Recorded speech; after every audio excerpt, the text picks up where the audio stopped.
Shalom guys, and welcome to this week's video. This week's video is all about full-time RV living with children. This is going to be a good one. The kids are going to be in it. Are you guys ready? Yeah! Let's get into it. Don't forget to subscribe to our channel. Comment below. Hit that thumbs up. Get into the video! Alright, so we're going to start off by asking the children a couple of questions to see how they truly feel about RV living. I told them that it is okay to say if they do or do not like something. And hopefully me and Zay got an answer on what we do to combat that. So we're going to start off with Jeremiah. I'm ready. Yeah, so Jeremiah, what do you like about living in an RV full time with all of us? Well, I like that I have my family with me, and I love that seeing new people and going to new places. That's pretty cool. Baby girl, what do you like about living in a rectangle full time? What I like about RV living is I like seeing new friends, and I like staying with my family. Do you have friends everywhere? Yeah, and then I like spending time with my friends. Yeah, I love being with my friends. That's And great, Peyton. Hey, Noah. Noah. Ma'am, Man, what do you like about living in an RV? I like playing with my friends, and I like playing with my toys, and I like playing with my friends. I kind of get the moral of the story is children just like to have their toys and their friends, whether they live in a house or a RV, right? That's what it seemed like to me. So, Peyton, next question. Are you ready? Yes, ma'am. Oh, look like Judah's up. And he's what? We're not gonna call him in here though. We're gonna let him talk from the bed. All right, Peyton, ready for your next question? Yes, ma'am. I'm ready. Okay, so what is your favorite state that you have visited so far? Florida. Why? Because I like that it has palm trees. That is a great answer. I love palm trees. Like, I need palm trees in my life right now. Yeah, because it's Florida's like you're in Hawaii. We need to go to Hawaii, right? We need to make our way to Hawaii. Jeremiah, We need to go to Texas. we've been to Texas. You want to go back? Yes. Yeah, I like that black rodeo. That black rodeo was pretty awesome. And I miss Aunt Cindy. Yeah, me too. Yeah, we got to go back to And Texas. I miss. What's our favorite gas station in Texas? Buc-ee's! Buc-ee's. Mom, did you know there was a Buc-ee's in Florida? Oh, is it? Is it? Yeah. That's cool. Jeremiah, what is your favorite state you have visited so far? Nebraska. There was a lot of Buc-ee's signs. Like they're right beside each other. Oh, okay. Well, we talking to Jeremiah now, okay? But we love Buc-ee's. We gotta get back to Buc-ee's. Why is Nebraska your absolute favorite so far, Jeremiah? Because my favorite people are there. Who's your favorite people? Isaiah and Eli. Isaiah, Eli, we miss you. Right. Let's give them I hugs. miss my friends too. Miss you guys. Miss you guys. I miss my Nebraska I friends too miss- so much. Miss you guys too. Oh, we gotta Eli. get back to Nebraska. I miss you, Isaiah. I miss you, Nebraska. Let's say, team, get back to Nebraska. 1, 2, ready, team, get back to Nebraska. Woo, Noah. What about Florida? We're gonna redo everything. What's your favorite state? Colorado. Why Colorado? I absolutely love the Colorado too. Why is Colorado was your favorite? Because I like going there. But Colorado. what is in Colorado that you like? Was it the mountains? Yes. Or was it Nevada that you like in wait, she's in Texas. But she was in We're in Colorado. Colorado. Yeah, she was. But tell me, let him answer. We was at the mountain. That mountain was absolutely Mountains beautiful. was awesome. Yeah. I'm with you, Noah, too. Give me a high five. Colorado for the win. And I miss our friends in Colorado as well, right? Yes. All right. So you guys ready I for... want to go to where Miss Aria lives. Okay, Miss Aria, we got to get our way to Arizona. We have not been to Arizona yet, but hopefully soon. There's a lot of scorpions there. Are we scared of scorpions? I like scorpions, but sometimes they're poisonous. Okay. They're always. Let's start with the next question. I got a trick question for you guys. Do you all think we have enough room for this new baby? Yes. Yes. Because the new baby can sleep with you. No. He's gonna sleep with Judah. It's a he? She. Do we know what it is? I don't know. How about we just call it he, she? Okay, that's fine. We're gonna call it baby, right? Yeah. So, okay, so we do know. So just because you live in small spaces, does that mean there's always room for someone else, right? Yes. Okay, next question. You ready? Yes, I'm super ready. Okay. I'm super ready. So what? Let the airplane pass. Right. We're by the airport. Right by the airport. Let the airplane pass. Daddy, your turn. You gonna ask him a question? Yes. So, Peyton, where do you want to go next? Like, where's a new place that you want to go? I want to go to Arizona. Okay. Okay, cool. Yeah, it feels nice and warm there. I can Right. already feel it. It's so cold here in Tennessee. Jeremiah, where you want to go that we have not been? Washington. Ooh, What's in Washington? A big old play park for kids and other people. Oh, there is. We gotta look into that. Oh, I need you to let me send me. And a little show me dog what. park. Hold on, Noah. I need you to show me where you saw that at so we can look it up so we can put it on our list. I want to go to a new place of like Colorado. We've A been new to place that's Colorado. like Colorado. What's like Colorado? No, what's got Depends on mountains? where you're at. Mountains. Oh, New Mexico got mountains. They had some big mountains. Yeah, And no. snowy. Put your shirt down. No, I don't think New Mexico is I snowy. want to see your stomach. New Mexico is not snowy. No. So, all right, next question. So far, we are coming up on 2 years living in an RV full time, right, Noah? Yes, ma'am. So, what is your favorite season while living in an RV? Go, Jeremiah. Summer. Why? Give me a reason. Because you could get to do a lot of fun things like go to a pool, go swimming, fishing. Yes, that is true. I think I like summer too. But okay, so what's your favorite season that you have in the RV that you like? I like spring because it grows flowers. I'm with you on that. I like when stuff regrows. Noah, I have a feeling you're going to say one of their answers, but what's your favorite season? Is it, listen, winter, spring, summer, or fall in the RV? Fall. Why fall? Because I bet I know. there's a lot of We're going to let him do it. because Is it because of the bonfires? yeah, I love bonfires. me too. How about this? Collectively as a family, what's one season we don't like in an RV? Winter. Winter! I Boo! I like winter in the house because then we get a lot of more space to play. Right. And an RV is a little difficult Yeah. being in Winter. Like I am talking. In the winter, it is really hard to be in an RV because there's not a lot of outside time. It's not a lot of cooking outside. It's not a lot of activities you can do outside.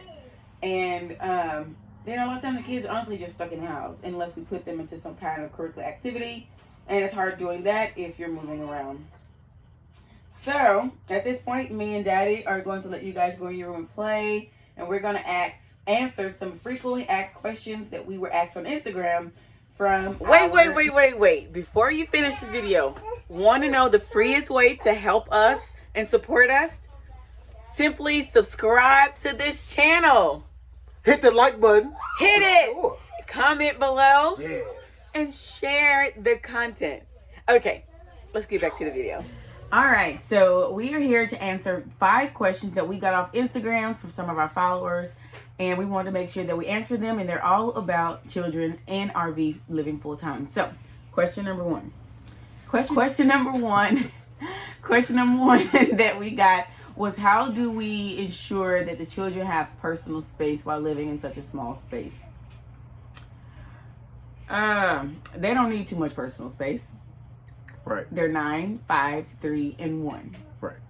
So we didn't do this journey to teach them how to be Separated. separated. We did this journey to teach them how to We did this journey to teach them how to be together, to be in the space together, to exist, Judah, to exist amongst each other and love each other and respect, even if he was sitting here and I was sitting here, to give each other space like that, but not where you're like, I need to close my door.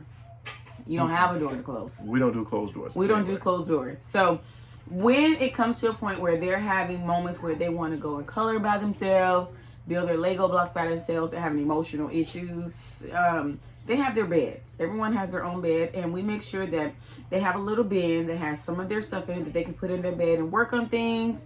And we are going to put like really small one shelf book case, like a small shelf in their bed, because Jeremiah is getting to the point where some of his books he just don't want touched. So we do respect when, as they grow, some of their things they don't want others to touch, and we totally understand that. But just literally saying I'm going to go in my room and I don't want to talk to anyone and I don't want to be a part of something, we don't. That's not what the journey is about. So it's about loving each other, learning the Most High, and being together. We like being together. If we wanted everybody to be separated, we'd have got a big house. But we where did. everybody got a room. Right. But we had that before. Right, and everybody was still in the same room all the time. So on the same couch, on each other. Right. So we don't really have the issue, but we, like I said, we do give them their own bed to let them express their own self. That's all they gonna get. Right. All right. Question number 2. Question number 2 is, how do we do homeschooling while moving around so much? I guess I can start it off, or you can explain the domicile, or you want me to do it? You know, man. Okay. So homeschooling is kind of particular to your individual state. Yes. So there's a workaround for that if you want more liberal and loose-fitting homeschool, I guess, regulations would be to choose the domicile state that you want to be tied to. What's the domicile, babe?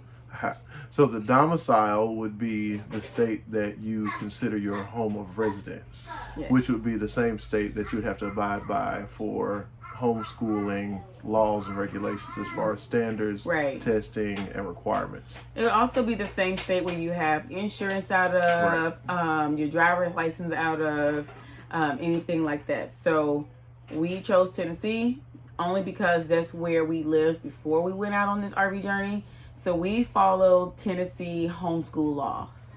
Right. And because they're better, easier than a lot of other places. They're smooth. Right. They're really It's not smooth. complicated. It's not. It literally only requires 4 hours a day on the days that you decide. On the days you do decide to homeschool, they want you to clock in at least 4 hours. And on top of that, just at least 100, at the minimum 180 hours a year. Right. That's it. You have to track your hours. You might need to file away some of their testing that they have done, that you have done, some of the schoolwork that they have done, just in case they do ask you to prove that they are learning. We do recommend you keep yourself covered, because the state may ask you to prove that they're actually learning. And they only have to get tested in like 2 or 3 different grade levels in the state of Tennessee. So do your own due diligence and look up your state requirements for homeschooling. In the world that we live in right now, right, with this new cold that's going around. The new cold that's going out, it makes it honestly much easier to virtual or online teach, or honestly just make up your own curriculum. So there's so many different types of ways that you can pick to homeschooling, whether it's a umbrella homeschooling system. I personally, because of a friend has introduced me to it and I really love it, I use Timberdoodle. Timberdoodle automatically, once I sign up for that year, sends me all the books that I've chosen. And if I don't want to choose, they already got it set up.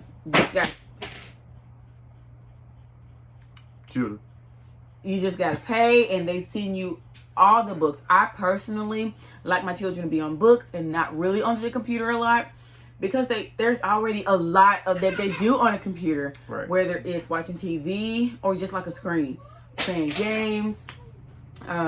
talking to their friends. So I do like them to touch pages and write and things like that. So I hope that answered the question as far as homeschooling while on the move. And you can literally do homeschooling anywhere. Going down the road, grocery shopping, let them look at the prices, let them pay for it, let them tell you how much change you're supposed to get back. Even setting up the RV. Is this leveled? Look at that bubble. All right, is this house? So question number 3 is, what do we do when they want to do like an extracurricular activity? Right. So if we're somewhere for like 90 days or more, then we will enlist them into something that they want to do. But normally we move around quite a bit, so it's a lot of parks. It's a lot of parks now. Peyton has really gotten into gymnastics. This flipping, these splits, and these back bends. So hopefully for her birthday we can get her. They have these little portable mats and these breakdown. He don't know that I thought about this. And these breakdown bars. It's something like she'll like. I didn't say nothing. Well, we'll see. But only if we're somewhere at a long period of time to at least do a 90-day class. Other than that, we honestly just try to teach them ourselves, or they learn off YouTube. But you know what? When you travel around the nation so much, you meet so many people that has a lot of these skills. Teachers that already know how to teach children how to read music, and they do that for our children already. So it works out. Yep. All right. Question number 4 is so funny. And their question off of Instagram was, why y'all didn't tell us that kids like to put stuff in the vents, and when the vents come on in the wintertime, everything melts? It's an actual thing. I don't know why they don't do this in houses, but children put stuff in these vents and RVs, and then dads have to go and scrape them out once they all melt. Crayon. So we really don't have an answer for you other than either like put the crayons up, which is hard to do when you let them color freely, or just get a good scraper and scrape it out. What I'll do is we'll also tag a video. I'll make a video to show you how you stop that from happening.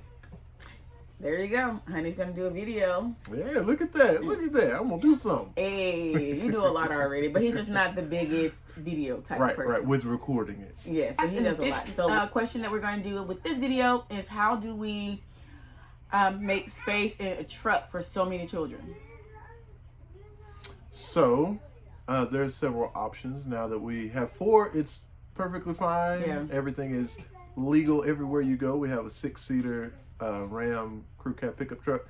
So there's 6 seats and 6 people. But with 5 going to be the next number. We're going to have to figure something else out. Yeah. So definitely stay tuned for that. We don't have an answer for you, but we know we're either going to have to take 2 vehicles, which I would rather not do because I actually like being in the passenger seat when it comes to traveling around the nation, and I like being together in one vehicle. But when you have a newborn, I just don't see how I'm going to be able to trail him and nurse and change diapers and keep the baby calm. And Judah is still only 1. He'll be going on 2. He'll be 2 when the baby gets here. But that's still a lot of attention that's going to be needed to the younger children while driving. So Zay got a little something up his sleeve. I'm not sure how that's going to work. How about this? Other than that, if you have an option, comment below and tell us what you're thinking about when it comes to having 6 children in an RV. 6. Oh my gosh, when it comes to having 5 children and a truck and pulling an RV full time. So we're gonna put that question back on y'all. Right. We don't know. I got my ideas, but your idea is expensive. My idea is super cool. It's expensive. Super cool. And we don't have to be much longer. So we're gonna end this video here. Don't forget, we've said it many of times, like, share, and subscribe. Yes, it is the please, freest way. Most definitely. The freest way to help us out. And there are other ways to support us and to help us out, because we do want to make sure that we're able to share inspirational, educational content when it comes to living tiny in Torah. So until next time, guys, shalom. Shalom. Again, guys, we are almost to 1,000 subscribers. Share this channel. It means so much to us. All right. See you on the next video. Shalom.